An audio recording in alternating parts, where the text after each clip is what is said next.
আসসালামু আলাইকুম ওয়া রাহমাতুল্লাহ। সম্মানিত মুসলিম অভিভাবক, আপনাকে একটা প্রশ্ন করতে পারি? আপনার সন্তানের প্রথম শিক্ষক কে?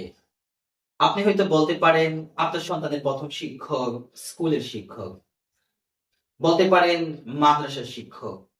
আসলে তা নয়। আপনার সন্তানের প্রথম শিক্ষক হলেন আপনি, বাবা এবং মা। একটা সন্তানের সূচনা শুরু হয় তার ঘর থেকে এবং তার পরিবারের মানুষদের মাধ্যমে। তো তার সূচনাটা হয় যদি তার পরিবার থেকে, তাহলে তার পরিবারই হচ্ছে তার মাদ্রাসা, তার পরিবারই হচ্ছে তার বিদ্যালয়।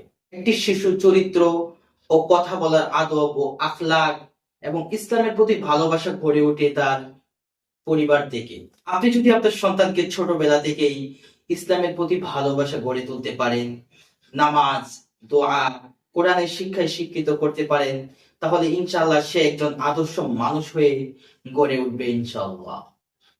কিন্তু যদি কোরআনের শিক্ষায় সে পিছিয়ে যায়, তাহলে দুনিয়ার সবকিছু শিখলেও সে আল্লাহর কালাম থেকে বঞ্চিত হতে পারে। তাই আজই সিদ্ধান্ত নিন, আপনার সন্তানকে তাজবিদ ও শুদ্ধ তেলাওয়াত শিক্ষা দিন।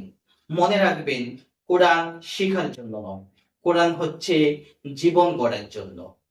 আপনার সন্তান আল্লাহ তাআলার দেওয়া একটি আমানত। তো এই আমানতের ব্যাপারে আপনাকে জিজ্ঞাসা করা হবে। আপনার সন্তানকে আজই কোরআনের শিক্ষায় শিক্ষিত করুন।